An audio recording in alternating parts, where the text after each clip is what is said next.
زیادہ علم رکھتے تھے کئی کبار صحابہ سے. حضرت امام احمد بن حنبل کہتے ہیں کہ صحابہ رضی اللہ عنہ میں سے سب سے زیادہ جنہوں نے فتاوی دیے وہ حضرت عبداللہ بن عباس رضی اللہ تعالیٰ عنہ ہیں. اکثر الصحابۃ فتوان.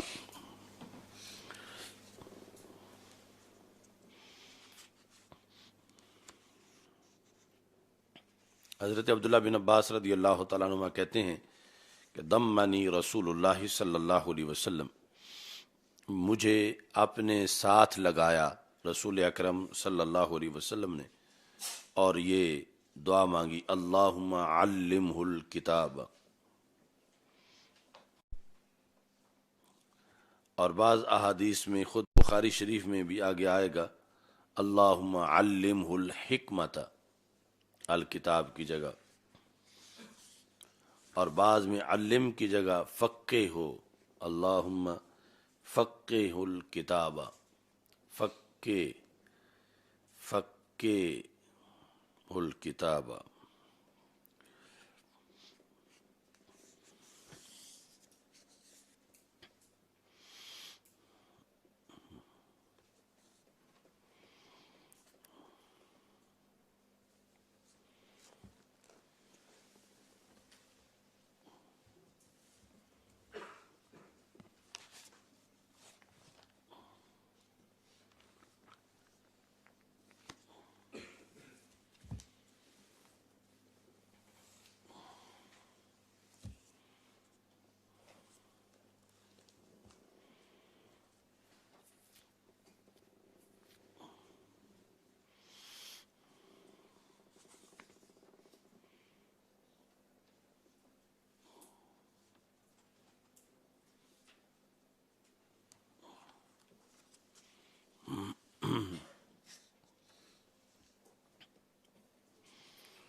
اس مقام پر فتح الباری میں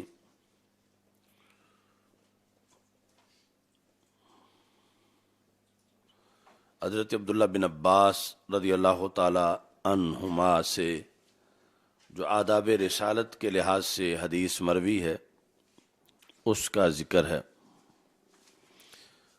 ویسے تو وہ بار بار حدیث دوسرے الفاظ سے آتی ہے، لیکن یہاں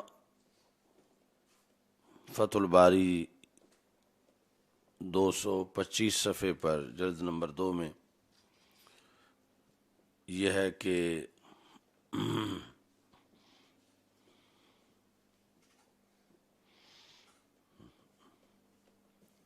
جس میں اس حدیث کا پس منظر بیان کیا گیا کہ نبی اکرم صلی اللہ علیہ وسلم نے کس موقع پر یہ دعا فرمائی اللہم علمہ الکتاب.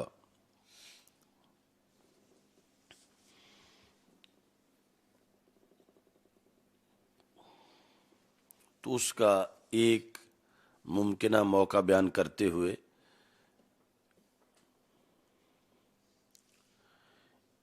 امام اسقلانی نے یہ لکھا وَلَعَلَّ ذَلِكَ كَانَ فِي اللَّيْلَةِ الَّتِي بَاتَ ابن عباس رضی اللہ تعالیٰ عنہما فِيهَا عِنْدَهَا لِيَرَى صلاة النبی صلی اللہ علیہ وسلم، کہ رسول پاک صلی اللہ علیہ وسلم کی نماز کو دیکھنے کے لیے حضرت عبداللہ بن عباس رضی اللہ تعالیٰ عنہما نے آپ کے پاس جو رات گزاری، تو اس موقع پر آپ نے پانی بھر کے دیا نبی اکرم صلی اللہ علیہ وسلم کو، اور اس موقع پر یہ دعا رسول اکرم صلی اللہ علیہ وسلم نے فرمائی. لیکن وہ حدیث شریف جو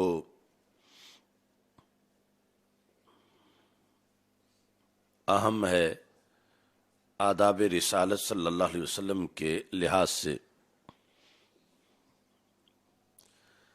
عن ابن عباس فی قیامہ خلف النبی صلی اللہ علیہ وسلم فی صلاۃ اللیل، یعنی رات کے وقت نبی اکرم صلی اللہ علیہ وسلم نے جب نفل ادا کیے، اور حضرت میمونہ رضی اللہ تعالی عنہا ام المومنین، حضرت میمونہ کا گھر تھا، یعنی ازواج مطہرات میں سے حضرت میمونہ رضی اللہ تعالی عنہا کے گھر میں رسول اکرم صلی اللہ علیہ وسلم موجود تھے، اور حضرت عبداللہ بن عباس رضی اللہ تعالی عنہ کی یہ تمنا تھی کہ کبھی مجھے ایسا موقع ملے کہ رسول پاک صلی اللہ علیہ وسلم بھی میری خالہ کے گھر میں موجود ہوں اور میں بھی رات ادھر بسر کروں، اور جب نبی اکرم صلی اللہ علیہ وسلم اٹھ کے نوافل ادا کریں تو میں بھی ساتھ کروں۔ تو یہ موقع ان کو ملا کہ رسول پاک صلی اللہ علیہ وسلم جب نوافل کی ادائیگی کے لیے کھڑے ہوئے حضرت میمونہ رضی اللہ تعالی عنہا کے گھر میں، تو حضرت عبداللہ بن عباس رضی اللہ تعالی عنہ بھی پیچھے کھڑے ہو گئے۔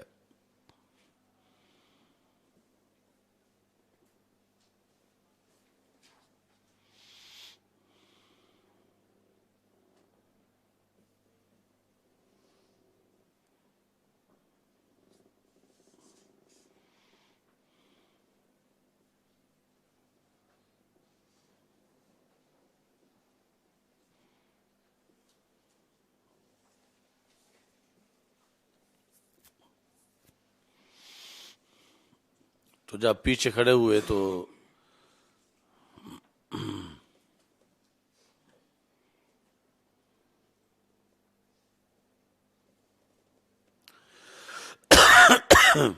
رسول اکرم صلی اللہ علیہ وسلم نے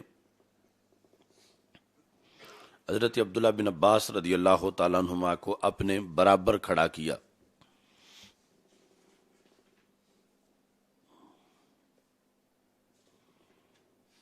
جب آپ نے ان کو چھوڑا تو وہ پھر پیچھے کھڑے ہو گئے۔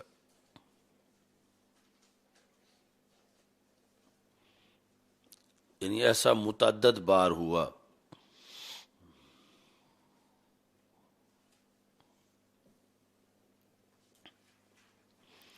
آگے جو حدیث ہوگی وہ یہ ہوگی کہ رسول اکرم صلی اللہ علیہ وسلم نے ان کو اپنی دائیں جانب کھڑا کیا، یہ پیچھے والی ہے۔ تو جب سلام پھیرا فرمایا فقال علی ما بالوکا، اے ابن عباس تجھے کیا ہے، اجعلوکا حذائی فتخلفنی، کہ میں تجھے اپنے برابر کر رہا ہوں بار بار، اجعلوکا حذائی فتخلفنی، اور تم بار بار پیچھے جا رہے ہو۔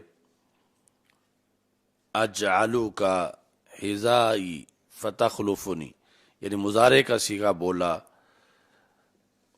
اجعلوکا حذائی، حذائی کا معنی ہے مقابل، کہ برابر صف میں کھڑے ہو جائیں۔ فتخلفنی، اور تم میرے پیچھے ہو رہے ہو۔ فقلت او ينبغي لأحد ان يصلي حذاءك وانت رسول اللہ صلی اللہ علیہ وسلم، کہ کیا کسی کے لیے جائز ہے کہ وہ آپ کے برابر نماز پڑھے، آپ تو اللہ کے رسول صلی اللہ علیہ وسلم ہیں۔ یعنی آج لوگ یہ کہتے ہیں کہ ہم ان کی مثل ہیں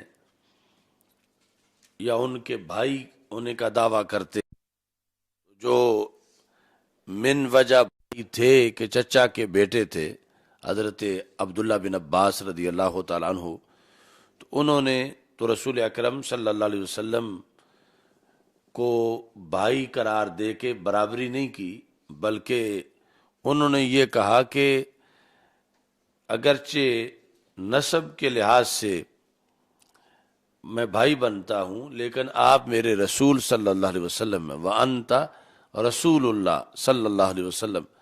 آپ کی اس جانب کو، اس جہت کو پیش نظر رکھا جائے گا کہ میں عباس کا بیٹا ہوں اور آپ اللہ کے رسول صلی اللہ علیہ وسلم ہیں، اور رسول ہونے کی جہت میں ہمیں آپ کا جو ہے وہ ادب بہت زیادہ لازم ہے۔ وَأَنْتَ رسول اللہ صلی اللہ علیہ وسلم، او ينبغي لأحد ان يصلي حذاءك وانت رسول اللہ صلی اللہ علیہ وسلم، کسی کے لیے یہ کیسے جائز ہو سکتا ہے کہ وہ آپ کے یعنی یا رسول اللہ صلی اللہ علیہ وسلم آپ کے برابر ہو کے نماز پڑھے، حالانکہ آپ اللہ کے رسول صلی اللہ علیہ وسلم ہیں۔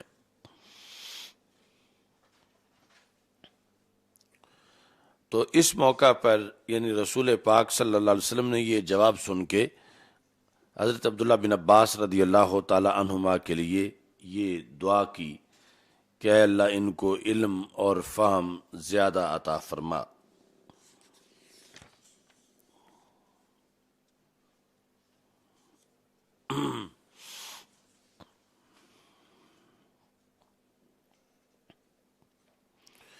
اس کے بعد یہ متا یصح سماع الصغیر، چھوٹے بچے کا سماع کب صحیح ہے، یعنی کتنے عمر کا صحابی ہو تو پھر حدیث روایت کرے تو وہ روایت کر سکتا ہے۔ حضرت عبداللہ بن عباس رضی اللہ تعالیٰ عنہ کہتے ہیں کہ میں گدھی پر سوار ہو کے آیا،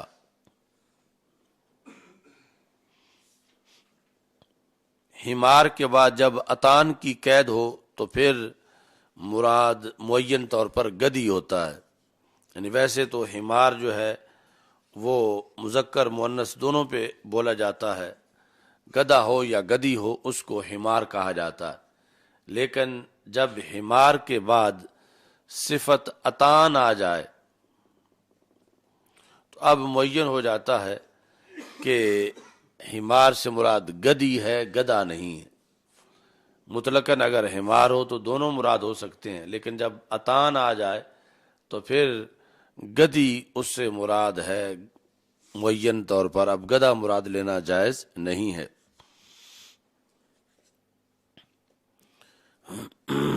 تو یہ منا کا میدان تھا، حجۃ الوداع کا موقع تھا، تو کہتے ہیں کہ میں گدھی پر آیا اور میری عمر کتنی تھی، قد ناہزت الاحتلام، میں قریب البلوغ تھا۔ تو جب میں وہاں آیا، حال یہ ہے کہ رسول اکرم صلی اللہ علیہ وسلم منا میں جماعت کرا رہے تھے، الی غیر جدار، تو سامنے کوئی دیوار موجود نہیں تھی۔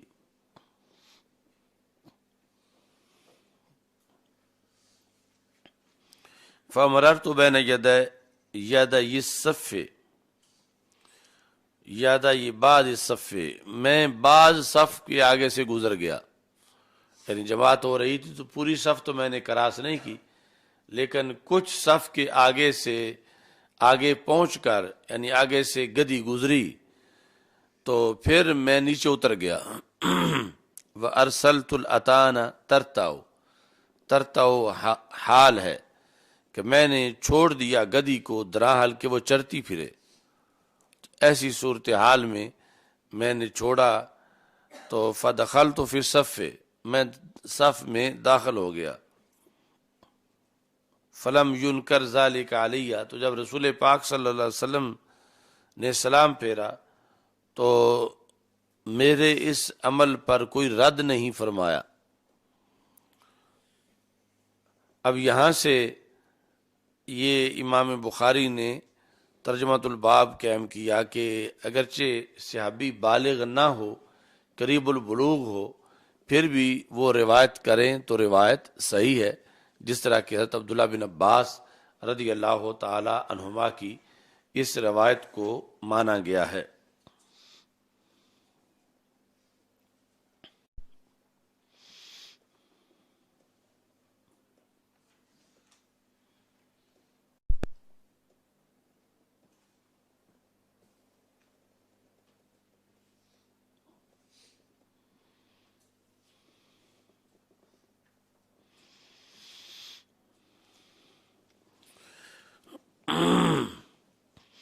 تو ایک ہوتی ہے اہلیت، ایک ہے کمال اہلیت۔ تو بچپن کے اندر کمال اہلیت نہیں ہوتی، بچپن میں قریب البلوغ بالغ ہونے سے پہلے کمال اہلیت نہیں ہے، لیکن حدیث کے بارے میں یہ قانون ہے کہ ایک ہے تحمل حدیث اور دوسرا ہے ادائے حدیث۔ تو ان تحمل اگرچہ کامل اہلیت نہ بھی ہو تو کوئی بات نہیں، لیکن ان الادا اہلیت کامل ہونی چاہیے۔ تو حضرت عبداللہ بن عباس رضی اللہ تعالی عنہما اگرچہ تحمل کے وقت، یعنی جب آپ نے یہ بوجھ اٹھایا حدیث سنی روایت کرنے کے لیے، تو اس وقت اگرچہ آپ بالغ نہیں تھے، یعنی اہلیت کاملہ نہیں تھی، مگر ادا کے وقت جو ہے وہ اہلیت کاملہ تھی۔ تو اس بنیاد پر اگر ادا کے وقت اہلیت کاملہ پائی جائے، اگرچہ تحمل کے وقت جو اہلیت کاملہ نہ بھی ہو، تو پھر بھی وہ مستند روایت ہے، اس کو لیا جائے گا۔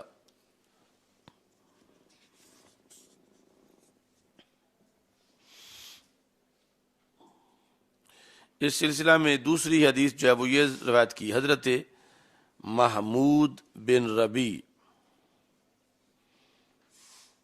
رضی اللہ تعالی عنہ، وہ کہتے ہیں کہ میری یاداشت کا آغاز یہ ہے، اقلت من النبی صلی اللہ علیہ وسلم مجتن مجہا فی وجہی وانا ابن 5 سنین من دلو، اقلت من النبی صلی اللہ علیہ وسلم مجتن، میں نے نبی اکرم صلی اللہ علیہ وسلم سے یاد کیا، عقل تو مجھے معلوم ہے رسول پاک صلی اللہ علیہ وسلم کی طرف سے مجہ، مجہ یہ ہے کہ منہ میں پانی بھر کے کسی کے اوپر پھینکنا، تو مجتن ایسا منہ میں پانی بھر کے پھینکنا، مجہا فی وجہی، جو رسول پاک صلی اللہ علیہ وسلم نے میرے اوپر پانی پھینکا تھا، مجھے یاد ہے، وَأَنَا ابْنُ 5 سنین، میری عمر اس وقت 5 سال تھی۔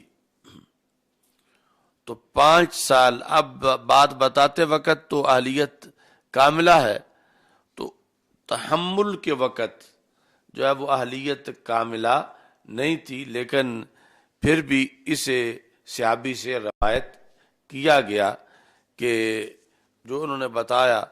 باقی من دلون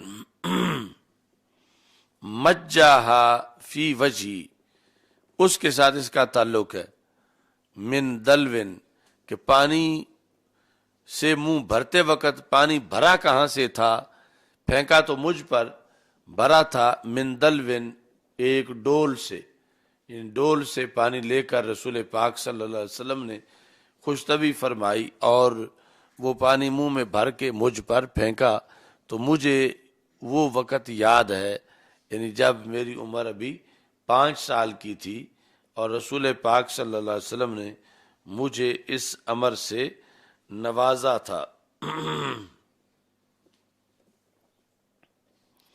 من دلوین کانت فی دارہم، کہ جو ان کے گھر میں کنواں تھا اس سے پانی لے کر رسول اکرم صلی اللہ علیہ وسلم نے مجھ پر پھینکا۔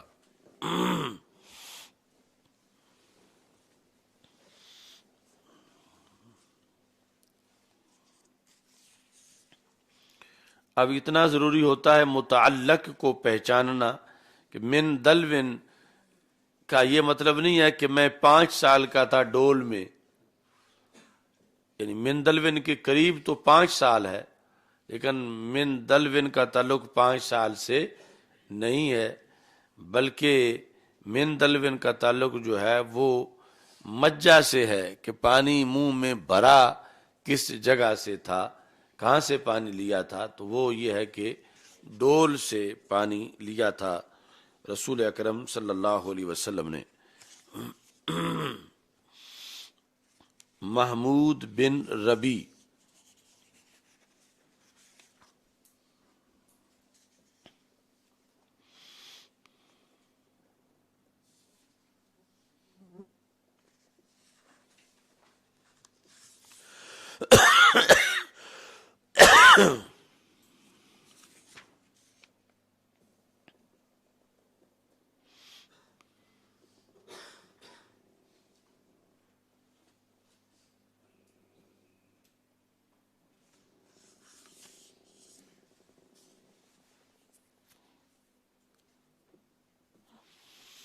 آگے ہے باب الخروج فی طلب العلم.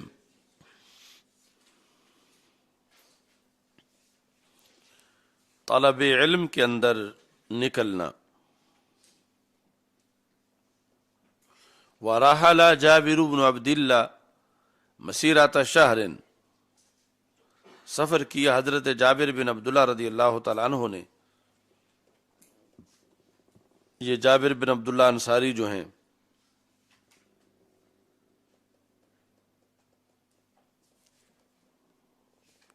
مسیرۃ شہر، ایک مہینہ. کدھر سفر کیا؟ الی عبداللہ بن انیس، حضرت عبداللہ بن انیس کی طرف. کس لیے؟ فی حدیث واحد، ایک حدیث پڑھنے کے لیے.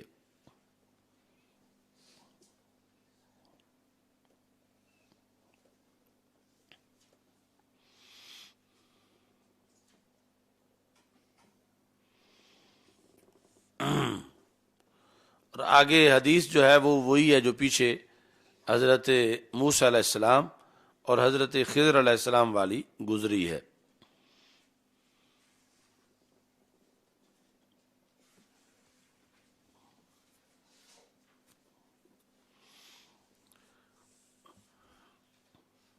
آگے ہے باب فضل من علم وعلم، جس نے خود پڑھا اور آگے پڑھایا، اس کی فضیلت کے بارے میں.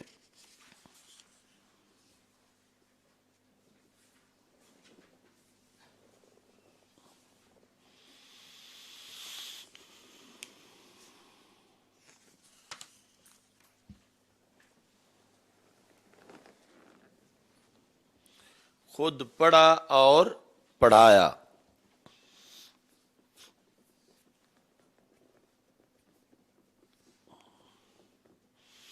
تو یہ بھی یعنی تدریس کے فضائل کے بارے میں ہے.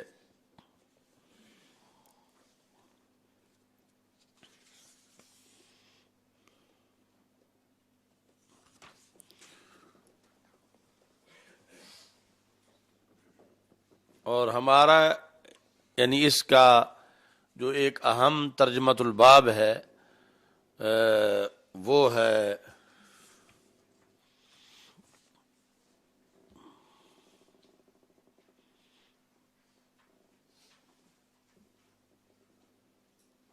المولد النبوی بلسان النبی صلی اللہ علیہ وسلم.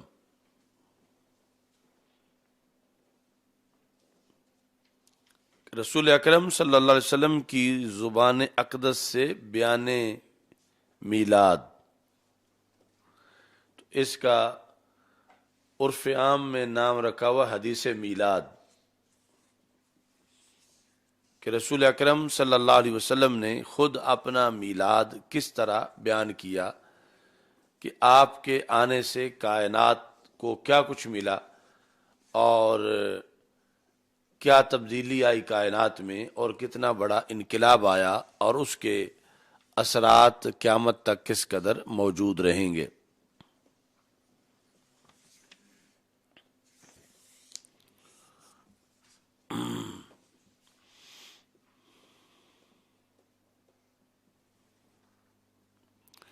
تو نبی اکرم صلی اللہ علیہ وسلم ارشاد فرماتے ہیں مثل ما بعثنی اللہ بہ من الہدی والعلم کمثل الغیث الکثیر. مثل ما بعثنی اللہ بہ، مجھے میرے اللہ نے جو کچھ دے کے بھیجا، جس کے ساتھ مجھے میرے اللہ نے بھیجا. ماں کا آگے بیان ہے من الہدی والعلم، یعنی جو علم میں لے کے آیا اور جو میں ہدایت لے کے آیا اس کی مثال یوں ہے۔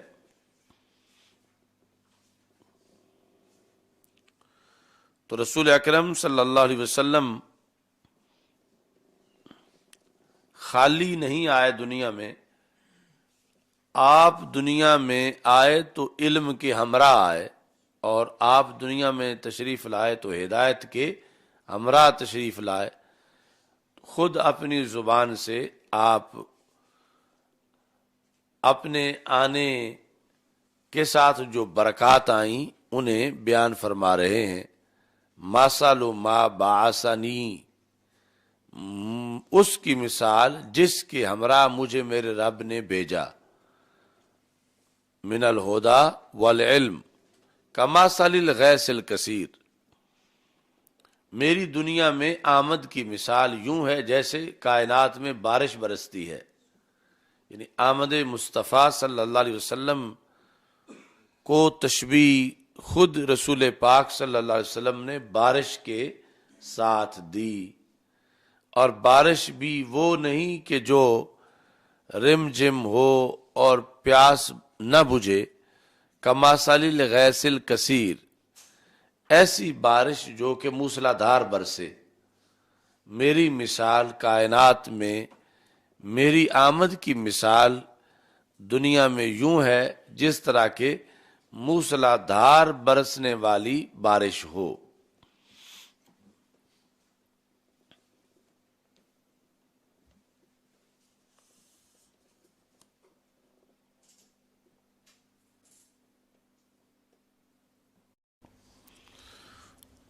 اب آگے اصاب اردن، وہ بارش جو پوری روئے زمین تک پہنچے،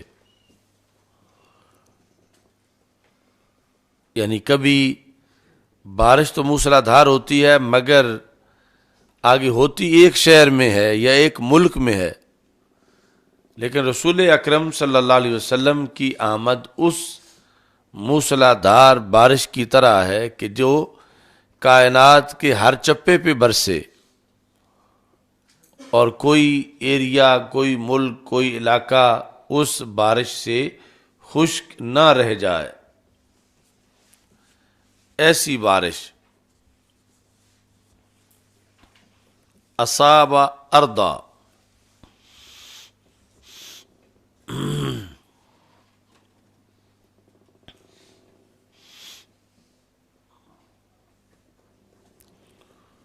تو یہ جامع تقریر ہے کہ رسول اکرم صلی اللہ علیہ وسلم نے اپنی آمد کا تذکرہ خود کس طرح فرمایا کہ آپ دنیا میں جلوہ گر ہوئے تو خالی نہیں بلکہ ان دو چیزوں کے ہمراہ جو کائنات میں سب سے زیادہ قیمتی ہیں، ایک ہے ہدایت اور دوسرا ہے علم۔ اور پھر آپ کا آنا، اس کی تشبیہ آپ نے خود دی جیسے بارش ہوتی ہے۔ بارش میں خود رحمت کا مطلب موجود ہے، لیکن بارش کے اندر جو تنگ دامانی ہے کہ بارش ہو اور موسلادھار نہ ہو، تو وہ آپ نے وہم ختم کر دیا۔ کمثل الغیث الکثیر، کہ میری آمد ایسی بارش کی طرح ہے کہ جو موسلادھار برسنے والی ہو۔ اور پھر وہم تھا کہ موسلادھار تو ہو لیکن آگے جہاں برسی ہے شاید وہ دو چار ملک ہوں، تو آپ نے فرمایا اصاب اردا، یعنی پورے روئے زمین پر وہ بارش برسنے والی ہے، عرب و عجم پر وہ بارش ہونے والی ہے۔ کائنات میں کوئی ایسا چپا بھی نہیں کہ جہاں وہ بارش نہ ہو۔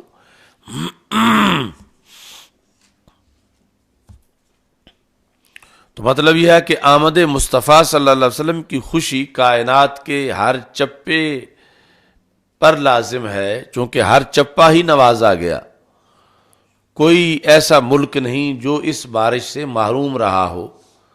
تو جب ہر ملک پہ برسی ہے تو پھر ہر ملک اس کا شکریہ ادا کرے، اور ہر ایریا، ہر دیہات اس پر یہ لازم ہے کہ جب اس بارش نے ٹیڑھی تقسیم نہیں کی تو پھر اس کے شکریہ کے طور پر بھی سب اس کا شکریہ ادا کریں۔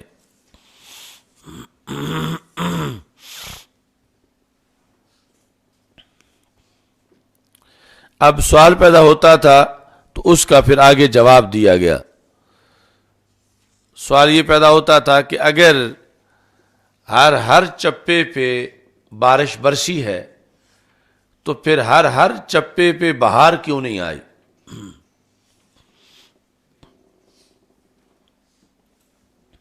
کہ رسول اکرم صلی اللہ علیہ وسلم کے ہمراہ جو علم اور ہدایت کی بارش ہے تو اس سے پھر علم اور ہدایت، ایک تو ہے نا ظاہری بارش جس کے ساتھ تشبیہ دی جا رہی ہے وہ مشبہ بھی ہے، تو ظاہری بارش جہاں برستی ہے وہاں ہریالی ہوتی ہے، اور یہ بارش جہاں برستی ہے وہ وہاں ایمان آ جاتا ہے، جو رسول اکرم صلی اللہ علیہ وسلم کی بارش ہے، یہاں جہاں یہ برستی ہے وہاں ہدایت آ جاتی ہے، وہاں علم آ جاتا ہے۔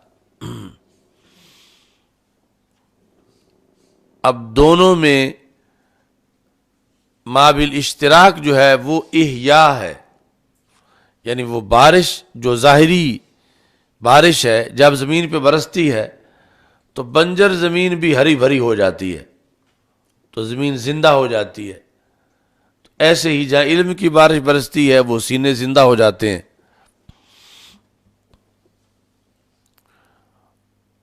تو چونکہ سوال پیدا ہوتا تھا کہ جب سرکار دو عالم صلی اللہ علیہ وسلم فرما رہے ہیں کہ میں ایسی بارش ہوں جس نے کوئی چپا بھی محروم نہیں رہنے دیا، تو سوال پیدا ہوا کہ پھر شرق و غرب میں ہر بندے نے کلمہ کیوں نہیں پڑھا؟ جب ہر سینے پر سرکار دو عالم صلی اللہ علیہ وسلم کا نور برسا، ہر سینے پر، تو پھر چاہیے تھا کہ اتنی بڑی بارش جب ہوئی تو ہر سینے کے پاس ہی کچھ نہ کچھ اس بارش کا پانی ہوتا، تو محروم پھر کیوں لوگ رہ گئے؟ یعنی جو نوازے گئے وہ تو نوازے گئے، سوال ہے محرومین کے لحاظ سے کہ جب برسنے میں کوئی کمی نہیں ہے تو پھر ہر ایک کے پاس فیض ہونا چاہیے، کوئی بندہ بھی پھر کافر نہ رہتا، کوئی ہندو نہ رہتا، کوئی یہودی نہ رہتا، کوئی نصرانی نہ رہتا، سب کے سب کلمہ پڑھ جاتے، چونکہ ایک جہت واضح ہے کہ بارش میں کوئی کمی نہیں، اور دوسرا یہ کہ بارش ہر جگہ برسی ہے۔ اگر ہوتا کہ بارش برسی ہر جگہ مگر ہے کمی اس میں چند قطرے ہیں تو پھر بھی ہوتا کہ اس وجہ سے کچھ لوگ محروم رہ گئے ہیں، یا یہ ہوتا کہ بارش تو موسلادھار ہے لیکن ہر جگہ برسی نہیں ہے تو پھر بھی ہوتا کہ کچھ محروم رہ گئے ہیں، لیکن یہاں تو یہ ہے کہ بارش بھی موسلادھار ہے اور برسی بھی ہر جگہ ہے، تو پھر تو کسی کو محروم نہیں رہنا چاہیے تھا، تو بعض لوگ پھر بھی محروم کیوں رہ گئے ہیں؟ تو یہ نبی اکرم صلی اللہ علیہ وسلم نے خود اس سوال کا جواب دیا، جس کا خلاصہ یہ ہے کہ ہمارے برسنے میں تو کوئی کمی نہیں اور میری رحمت ہر جگہ برسی ہے۔ آگے اس زمین کی کیٹاگریز ہیں کہ کچھ زمینیں ایسی ہیں کہ جہاں بارش برسی ضرور ہے مگر وہ زمین ایسی ہے کہ اس پر برسے یا نہ برسے دونوں برابر ہیں، سواء علیہم انذرتم ام لم تنذرہم لا یؤمنون، کہ وہ زمین اتنی ناکارہ ہے کہ اس پر بارش کا برسنا یا نہ برسنا برابر ہے، تو بارش نے تو کوئی کمی نہیں کی، بارش ضرور برسی ہے۔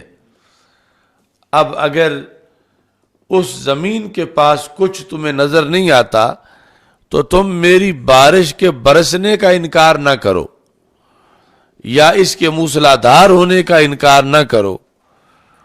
میرے میلاد کی جو برکات ہیں، میری آمد کی جو برکات ہیں، ان میں کسی طرح کی کمی کی نسبت ان کی طرف نہ کرو۔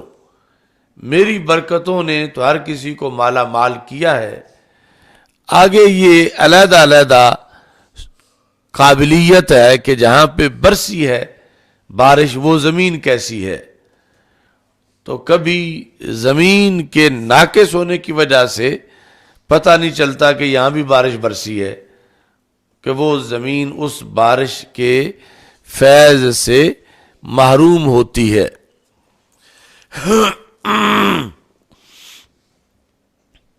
تو یہ جواب دے رہے ہیں، فرمایا کہ فَكَانَ مِنْهَا نَقِيًّا،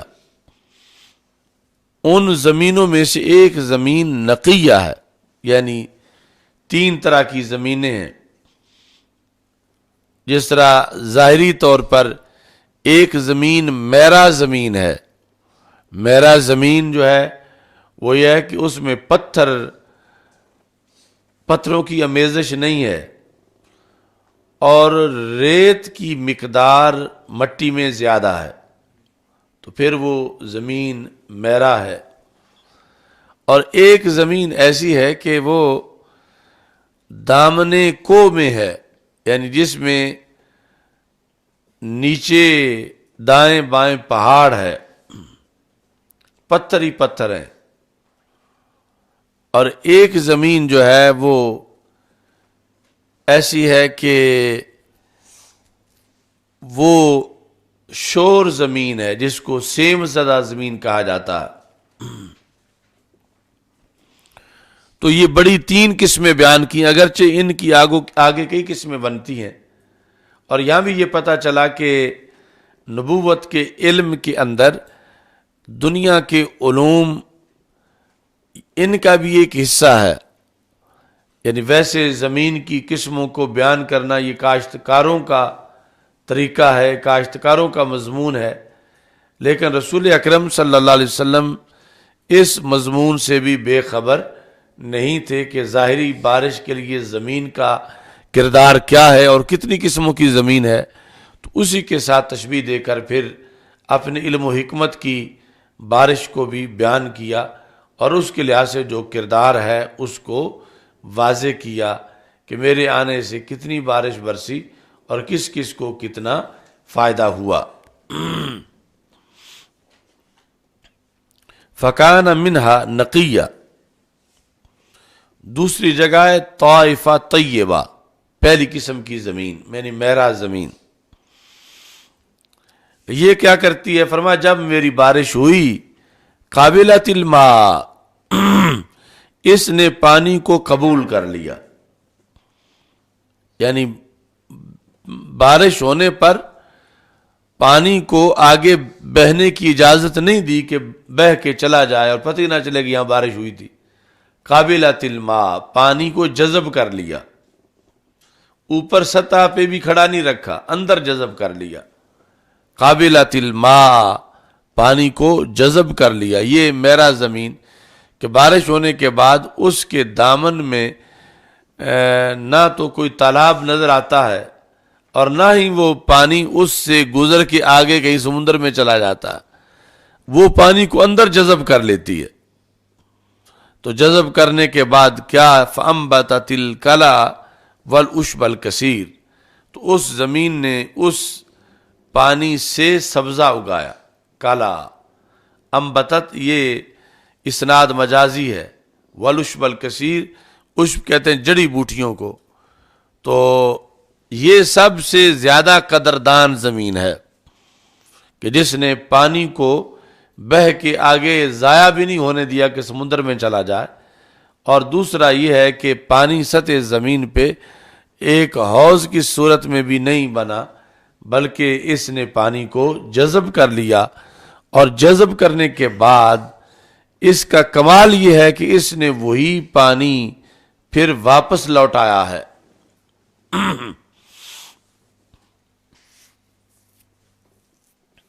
واپس کیسے لوٹایا ہے کہ پتوں کے اندر وہ آیا ہے، جب سبزہ اگا ہے تو پتوں میں وہ پانی ہے، جڑی بوٹیوں کے پتوں میں یا مختلف سبزیوں کے پتوں میں وہ پانی ہے۔ تو اب ڈائریکٹ وہ خواص پانی میں نہیں ہو سکتے تھے، جو اب جڑی بوٹیوں کی شکل میں ہے تو وہ خواص موجود ہیں۔ ڈائریکٹ جب آسمان سے اترا تھا تو آپ برتن رکھ کے وہ پانی پی لیں تو اس میں وہ ٹیسٹ نہیں جو مالٹے کے جوس میں ہے یا آم کے جوس میں ہے یا انار کے جوس میں ہے یا خربوز تربوز کے جوس میں ہے۔ لیکن یہ ٹیسٹ کب ہوا؟ جب وہ پانی زمین نے جذب کیا، اور جذب کرنے کے بعد جب زمین نے واپس لوٹایا تو اب اس کے اندر یہ سارے وٹامنز اور سارے ٹیسٹ جو ہیں وہ آ گئے۔ تو رسول پاک صلی اللہ علیہ وسلم فرماتے ہیں یہ ہے پہلے درجے کی سرزمین کہ جس نے بارش کی قدر کی، کہ پانی کو اندر جذب کیا، اور جذب کرنے کے بعد پانی کو وہ صورتحال دی جو پہلے سے کہیں زیادہ ایڈوانس تھی اور اس کے اندر ترقی موجود تھی۔ تو اس بنیاد پر یہ طائفہ طیبہ جو ہے یہ بارش کا زیادہ قدردان ہے۔ تو امت کے بھی کچھ سینے طائفہ طیبہ کی طرح ہیں کہ انہوں نے جو قرآن و سنت کا علم تھا اس کو جذب کر لیا ہے، اور جذب کرنے کے بعد اس سے پھر لاکھوں مسائل حل کیے ہیں، اس میں اجتہاد کیا ہے، استدلال کیا ہے، اور نئے نئے پھل امت کے لیے تیار کیے ہیں۔ اور امت کی چونکہ بیماریاں مختلف ہیں تو اس واسطے ہر جڑی بوٹی کے اندر علیحدہ علیحدہ بیماری کا علاج ہے۔ تو ایسے ہی ہر سینہ جو عالم دین کا ہے، جس طرح کہ امام اعظم ابو حنیفہ کا سینہ ہے تو یہ سینہ طائفہ طیبہ ہے، یہ میرا زمین ہے کہ جس نے پانی کو جذب کر لیا، اور جذب کرنے کے بعد اسی پانی سے جو آسمان سے اترا ہے آگے بہت سے پھل جو ہیں وہ تیار کیے کہ جس سے لوگوں کی بیماریوں کا بھی علاج ہے۔ ایسی جڑی بوٹیاں بنی اور مختلف جو ان کے کمی ہے وٹامنز کی وہ دور ہوتی ہے، ایسے جوسز سے جو زمین نے تیار کیے۔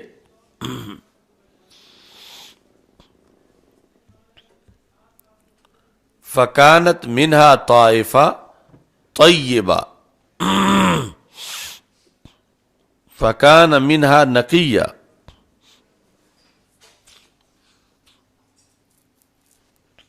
تو اب اس میں دیکھیں کہ رسول اکرم صلی اللہ علیہ وسلم کا تشبیہ دینے کا طریقہ کتنا اعلیٰ ہے، اور کتنے اعلیٰ مضامین آپ نے اپنی آمد کے سلسلہ کے اندر بیان کیے ہیں۔ اور یہ ابھی اعتراض کا جواب آ رہا ہے کہ جب بارش موسلادھار برسی اور ہر جگہ برسی تو پھر کچھ لوگ محروم کیوں رہ گئے ہیں، جو آج بھی کہتے ہیں کہ اگر عید ہوتی تو ہمیں بھی پتہ ہوتا، عید تھی ہی نہیں ورنہ ہمیں بھی کچھ ملتا۔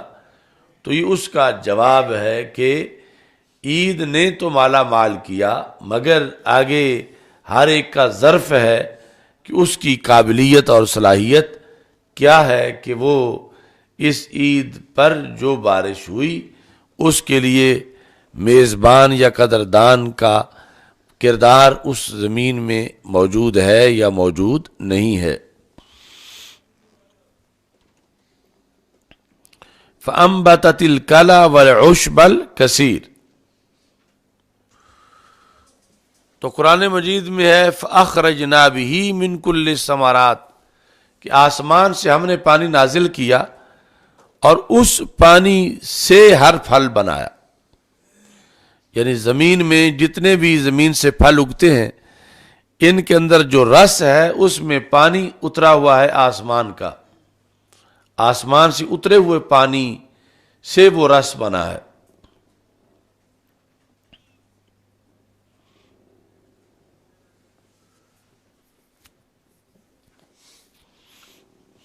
تو پھر زمین کا بہت بڑا کردار ہے کہ جو اترا ہوا پانی ہے وہ ہے H2O، ہائیڈروجن اور آکسیجن کا ایک مرکب. لیکن یہ جو جوس ہیں یا جو مختلف جڑی بوٹیوں کے بنتے ہیں پانی آگے ان کو رگڑنے سے جس میں بیماریوں کا علاج ہوتا ہے، یہ خواص تو اترنے والی بارش کے پانی میں نہیں تھے. یہ پھر زمین کو اللہ نے یہ کردار ادا کیا کہ اس نے اس پانی کو جذب کرنے کے بعد اس میں یہ محنت کی اور اس کی صلاحیتیں لگیں اور اس کے بعد یہ سارے جوس جو ہیں یہ تیار ہوئے. تو اب یہاں ہی فقہ اسلامی اور تقلید کا مسئلہ بھی حل ہوتا ہے. فقہ اسلامی اور تقلید، یعنی جس طرح انار کا جوس جو ہے اس کو غیر فطری نہیں کہا جاتا کہ کوئی طبقہ یہ کہے کہ ہم بارش کا پانی تو پیتے ہیں مگر ہم بدعتی نہیں ہیں کہ ہم انار کا جوس پئیں، کیونکہ انار کے جوس میں تو بگاڑ ہے کہ جو آسمان سے اترا تھا اس میں کچھ اضافہ کیا گیا ہے. جا کیلے کا مالٹے کا جوس جو ہے یا کھجور کا جوس جو ہے اس کے لحاظ سے کہا جائے کہ ہم یہ پارسا لوگ ہیں ملاوٹ والی چیز نہیں پیتے، تو اللہ نے اس طرح کا نازل نہیں کیا تھا. اللہ نے آسمان سے جو نازل کیا تھا وہ سمپل سا تھا. تو یہ جوس آگے اس میں بہت سی بدعت کا ارتکاب کیا گیا ہے.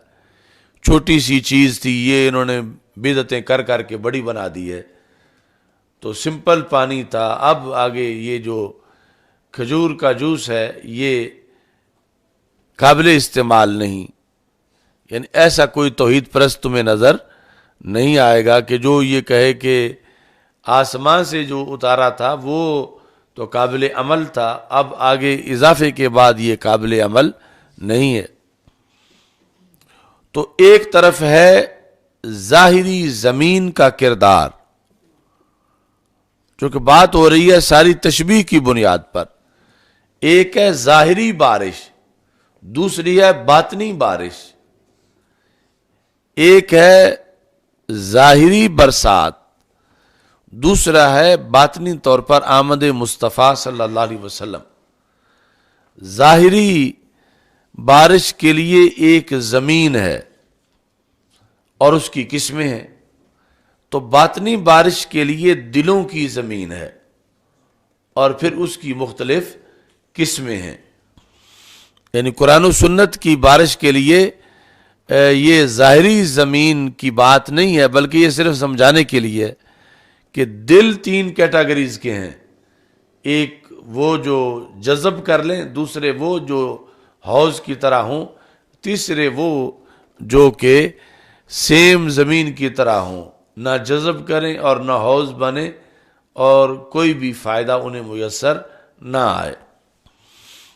اب یہ بات ہو رہی ہے پہلی قسم کی سرزمین کی.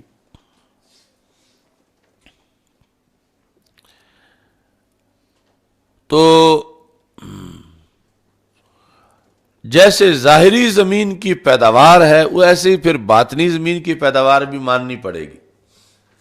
ظاہری زمین کی پیداوار انگور، کھجور، خربوز، تربوز وغیرہ ہے، اور ان کے اندر اصل میں اترا ہوا پانی ہے اور پھر ساتھ زمین کا کردار ہے.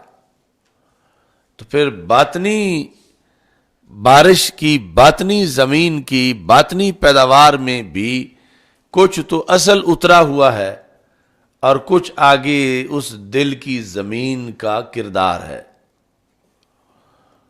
تو اس بنیاد پر اترا ہوا ہے قرآن و سنت کا پانی اور پیداوار ہے فقہ اسلامی، یعنی جو فقیہ کے سینے نے جذب کیا پانی کو، تو جو ڈائریکٹ قرآن و سنت ہے اسے جذب کیا، جس طرح ادھر ڈائریکٹ H2O سادہ پانی جو تھا اسے جذب کیا.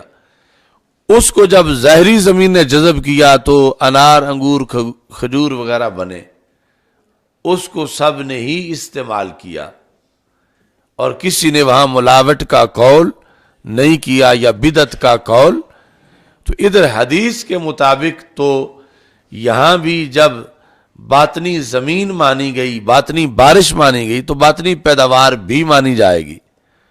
تو قرآن و سنت کو جذب کرنے کے بعد جو باطنی پیداوار ہے اسے ہی فقہ اسلامی سے تعبیر کیا جاتا ہے۔ تو فقہ اسلامی کے خلاف یہ پراپوگنڈا کہ یہ کوئی علیحدہ دین ہے، یہ اماموں کی بنائی ہوئی شریعت ہے، تو یہ پراپوگنڈا درست نہیں ہے، کیونکہ قرآن و سنت کے پانی کی برسات کے بعد جو دل کی میرا زمین ہے اس کا یہ کردار ہے، یہ بدعت نہیں بلکہ یہ فیضان ہے۔ جیسے ظاہری فروٹ کے اندر جو پانی ہے وہ وہی ہے جو آسمان سے اترا ہے، وہ زمین کا اپنا پانی نہیں ہے، آسمان سے اترا ہوا ہے، نص قرآنی کے مطابق فاخرجنا بہ من کل الثمرات۔ تو ایسے ہی یہ بھی کوئی امام ابو حنیفہ یا امام مالک یا امام احمد بن حنبل یا امام شافعی رحمۃ اللہ علیہم، یہ ان کی اپنی گھڑی ہوئی شریعت نہیں ہے، بلکہ اصل یہ بھی اترا ہوا ہے پیغام قرآن و سنت کا۔ آگے قرآن و سنت کی بارش کا یہ تقاضا ہے کہ دل میرا زمین کا کردار ادا کرے، تو پھر خراج تحسین پیش کرنا چاہیے ان اماموں کو کہ جنہوں نے اس پانی کو جذب کیا، اور بالخصوص امام اعظم ابو حنیفہ اور دیگر مجتہدین کہ جنہوں نے باطنی بارش کے اثر کو جذب کر کے باطنی زمین سے امت کے لیے زندگی گزارنے کے مختلف طریقے جو ہیں وہ اخذ کیے۔ اصل وہ قرآن و سنت ہی ہے جو آسمان سے اترا ہوا پانی ہے، آگے مجتہد کے دل کی سرزمین کا کردار ہے کہ جو اللہ کی قدرت ہے وہ بدعت نہیں ہے۔ جس قدرت نے پانی کو مالٹے میں بدلا، پانی کو خربوز، انگور، کھجور کے جوس میں بدلا، اسی قدرت نے فقیہ کے دل میں قرآن و سنت کے پانی کو فقہ اسلامی کی شکل میں بدلا، اور اس سے لاکھوں مسائل لوگوں کے ضرورت کے مطابق جو ہیں وہ حل ہوئے۔ تو اس بنیاد پر یعنی یہ رسول پاک صلی اللہ علیہ وسلم کی آمد کا فیضان ہے کہ کچھ سینے وہ جذب کرتے ہیں، اور جذب کرنے کے بعد اسے نیا رنگ، روپ، ذائقہ عطا کرتے ہیں۔ تو یہ کوئی چیز مذمت کے لائق نہیں بلکہ یہ خراج تحسین کے لائق ہیں کہ ایسے سینے کہ انہوں نے قرآن و سنت کو جذب کر کے آگے اس کی وجہ سے خیرات امت کے لیے قیامت تک کے لیے اس سے اخذ کی ہے۔ چلو یہ ایک مثال آئی، اب آگے انشاءاللہ باقی ہوگا۔